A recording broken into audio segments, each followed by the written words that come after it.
Good morning, Anahita. Thank you very much for coming and for your time. More than welcome.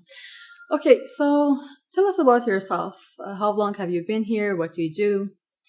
So 14 years ago, I left my home country, Ireland, because I wanted to experience what it was like to live in different countries, experience kind of more diverse backgrounds.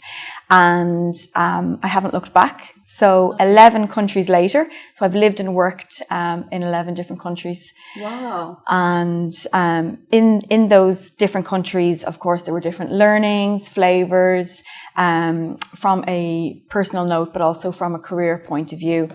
So some of the countries that really took me out of my comfort zone were Brazil, South Korea, Maldives, and the US. But I was really looking for a place that I could kind of put down roots for a while, and then Dubai came onto my horizon. So for the past 9 years, I've lived in Dubai. Wow. And have really kind of had a fantastic time on a personal note, but also career point of view. So my background is in academics. So I have had a few management positions in an organization called Holt International Business School. Right. And then I moved into the corporate world to work for the Emirates Group. And now I'm working for myself. So I work as a professor, corporate trainer, and learning and development consultant in Dubai. So, very interesting. I mean, working with over 200 nationalities for me really is kind of, it appeals to my passion for learning about different cultures. So Dubai has been very good to me. And on a personal note, I met my husband here, and we're just about to have our first child in January. Wow. So Dubai will always have a special place in my heart. Thank you. Okay, congratulations. Yeah. So what kind of trainings how do you work with organizations? How do you help them? So because my background is in education and HR, I come from a unique standpoint in that I see the cutting edge kind of research that's happening in academia, but then I can also apply that to the corporate world, which is not always an easy feat, right. But it's understanding really how this research is important to kind of shape these new changes happening in the business landscape. So what I normally do is meet with the learning and development heads or directors or the heads of HR in an organization and really look at what their training needs are, kind of what their challenges are, what they're facing in terms of kind of a lack of skills from their employees, but also how I can help them to kind of move the needle and kind of affect their bottom line in a positive standpoint. So my goal is always to set their people up for success in terms of learning and skills, but then also impact the bottom line for the organization and give a return on investment. Right. Could you just elaborate on how do you do that usually? Like, what's your approach? Yep.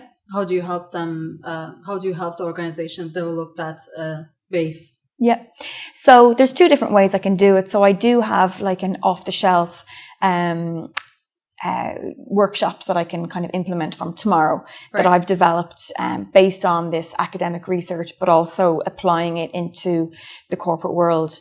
So I have kind of different workshops, such as creating a coaching culture, getting things done in a lean environment, leadership skills in general, but looking kind of more focused on positive psychology and organizational behavior. But then when there is a kind of a need to go a bit deeper into that and to really figure out, okay, what are the needs of an organization, I can do it in different ways, from looking at the training needs analysis, either doing that for them, a training needs analysis, or working with the HR managers to kind of deep dive into, okay, what were the key takeaways from, say, the performance appraisals, succession planning meetings, what did these people need, and kind of what are the gaps, and then everything from helping them through that process to then creating a training plan or a set of workshops to kind of to help them with those challenges. Right. Okay. You have also done some work on the mindfulness skills Yeah. for the employees. First of all, there are two questions basically. One, would you define what you mean with mindfulness skills for employees? And the second one is why organizations need to care about their employees' mindfulness skills. Yeah, I mean that's a very good question. Traditionally, mindfulness has been kind of fluffy, seen as something fluffy or nice to have. But in fact, C-suite leaders and senior management are now seeing that it has a huge impact on the productivity and wellness of their employees, but also on the bottom line for the organization. I mean, if their people are happy, if their people are, they're achieving wellness at work, if they feel like they're valued, if they're engaged in their work, then that's going to have real benefits for an organization. But I think before we look at what the benefits are for an organization, it's really important to look at what the impact it can have on an organization if they don't think about prioritizing it. Right. So there's a huge amount of research emerging on how presenteeism, lack of focus, burnout, and just overall disengagement of employees can really be a huge issue for an organization. And stress can have a huge impact on people's sense of belonging to an organization, but also then on what their output. Right.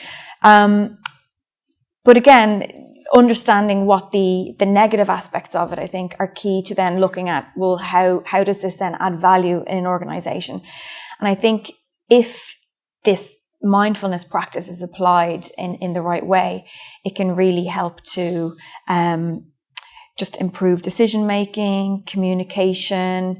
It can kind of alleviate the sense of stress that comes from working in a very dynamic, lean environment, which is very prevalent today, and giving people the kind of tools to make decisions when they're not kind of in a high stress kind of mode, and then kind of being a bit more rational and proactive about these stressors. So basically it's developing skills to be in the present and on point and focused on the problem and what you're doing. Sure. So in spite of like being stressed or being like not engaged. Absolutely. With the work. Okay. Thank you very much for the insight, and thanks for being here. Thank you. More than welcome. Thank you so much, Anita.